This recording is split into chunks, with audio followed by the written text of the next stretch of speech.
ఇంత కీలకమైన దీంట్లో ఉన్న మీరు మీ అందరినీ ఈరోజు కలవడం సంతోషంగా ఉంది. మనకు ఎంత ఘనమైన విజయం అసెంబ్లీ ఎన్నికల్లో దక్కిందో దానికి మించి స్థానిక సంస్థల ఎన్నికల్లో ప్రజలు మనకు పట్టం కట్టారు.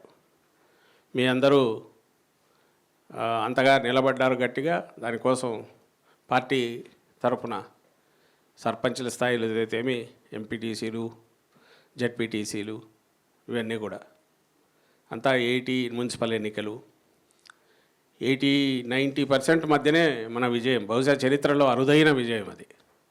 అంటే ఎంటైర్ స్టేట్ కంప్లీట్ అసెంబ్లీ దగ్గర నుంచి కింది వరకు మొత్తం వైఎస్ఆర్సీసీ తప్ప ప్రతిపక్షం అనేది లేకుండా ఇదైంది. అయితే రకరకాల కారణాల వల్ల అదే మనకు ఇబ్బంది కూడా క్రియేట్ చేసింది. ఎందుకంటే మనమే ఎక్కువ ఎక్స్పోజర్, ఎక్కడ పోయినా మనమే ప్రాబ్లమ్స్ మీరే ఫేస్ చేయాల్సి వచ్చింది కింద.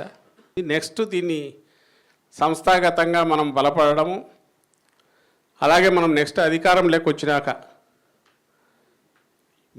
మీ విభాగం కానీ స్థానిక సంస్థల ద్వారా మనకు దక్కిన అధికారాలను, మనకున్న అవకాశాలను మన నాయకత్వం స్థానిక సంస్థల ద్వారా చేయదగ్గ పనులు పూర్తి స్థాయిలో ప్రజలకు ఉపయోగపడే రకంగా, at the same time party కూడా ఉపయోగపడే రకంగా మీ నాయకత్వం మరింత పటిష్టమయ్యేలాగా స్థానిక సంస్థల్లో ఎవరైతే ప్రజాప్రతినిధులు ఉంటారో వాళ్ళు చేసే దిశగానే గట్టిగా ఆలోచనలు సాగుతున్నాయి. అందులో భాగంగానే గతంలో లేని ప్రాముఖ్యత దీనికి ఇవ్వాలనేది అధ్యక్షులు నిర్ణయించారు.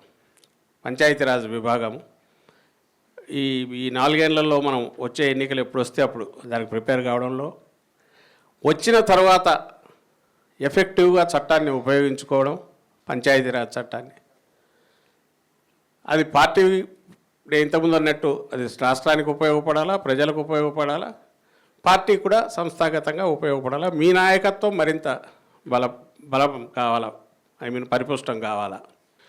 అటువైపు నుంచి ఎంత గట్టిగా తప్పుడు కేసులు పెట్టో, అక్రమంగా కేసులు పెట్టి వేధించి కక్ష సాధింపు చర్యలో ఈ రెడ్ బుక్ రాజ్యాంగం అని ఒకటి టైటిల్ తీసుకొని వాళ్ళు చేస్తున్నా నిరంకుశంగా ఇచ్చేసి వాళ్ళు ఎంత తోసే కొద్దీ అంత బలంగా తన్నుకొని పార్టీ కార్యకర్తలు, నాయకులు మొత్తం కలెక్టివ్గా ముందుకు రావడం.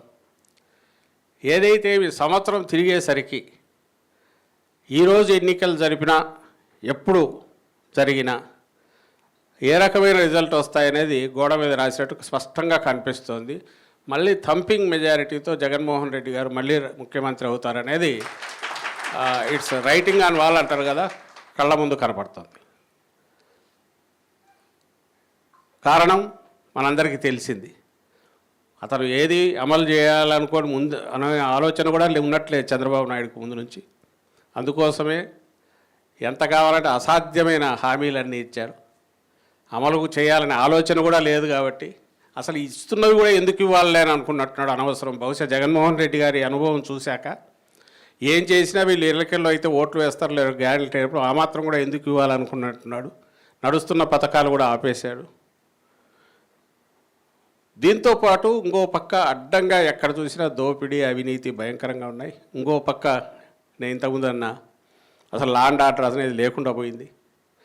ప్రతిపక్షంగా ఉన్న మన మీద మొదలుపెట్టిన అటాక్స్, పోలీస్ మొత్తం వ్యవస్థను లొంగ తీసుకునో, దాని ద్వారా మన మీద మొదలుపెట్టిన అటాక్స్, అణచివేత ఇప్పుడు సామాన్యుల మీద కూడా పోతుంది. సామాన్య ప్రజలు కూడా దానికి బలి అవుతున్నారు. ఎక్కడైనా సిస్టమ్ పూర్తిగా దాన్ని ఇట్లా పొలిటికల్ దీనికోసం వాడుకోవడం, దుర్వినియోగం చేయడం మొదలుపెడితే ఆఖరికి ఏం జరుగుతుందంటే సామాన్యులే దానికి సఫర్ అవుతారు. అది మొదలైంది. గవర్నెన్స్ అనేది అసలు లేదు. ఇది చాలదని కృష్ణానది, అమరావతి దాన్ని ఇప్పుడు 40,000-50,000 ఎకరాలు చాలా వరకు ఇంకో 40,000 ఎకరాలు దానిల మీద పడుతున్నాడు. అసలు ఈ 1,00,000 ఎకరాలు రియల్ ఎస్టేట్ వ్యాపారం ఏం చేయాలనుకుంటున్నాడో తెలియట్లా. ఆ పేరుతో ఇప్పటికే సంవత్సరంలోనే మీరు అందరూ ఫాలో అయి ఉంటారు. మన అధ్యక్షుడు ఇప్పటికి 2-3 సార్లు ఆయన చెప్పాడు ప్రెస్ కాన్ఫరెన్స్లో. ఇప్పటికి అది 1,67,000 కోట్ల పైన అయింది ఏడాది ప్లస్ ఈ 2 months కలిపితే. సో మీకు ఇచ్చిన బాధ్యతలు ఏదైతే ఉన్నాయో దానికి మించి మీ వ్యక్తిగతంగా మీకున్న శక్తి సామర్థ్యాలను బట్టి మీరు ఎంతవరకైనా పనిచేయచ్చు. ఎందుకంటే అపోజిషన్లో ఉన్నాం కాబట్టి. గవర్నమెంట్లో ఉంటే మోర్ ఈ ఆన్సరబిలిటీ ఎక్కువ ఉంటుంది. ఇప్పుడు ఉండేది పని చేయడానికి స్కోప్ ఎక్కువ ఉంటుంది, ప్రజల సమస్యలు పట్టించుకోవడం ద్వారా. దాని మీద దృష్టి పెట్టాల్సిందిగా కోరుతూ మరోసారి నేను చెప్పనవసరం లేకుండానే ఎక్కడికక్కడ కాన్ఫిడెన్స్ అది వచ్చేసింది.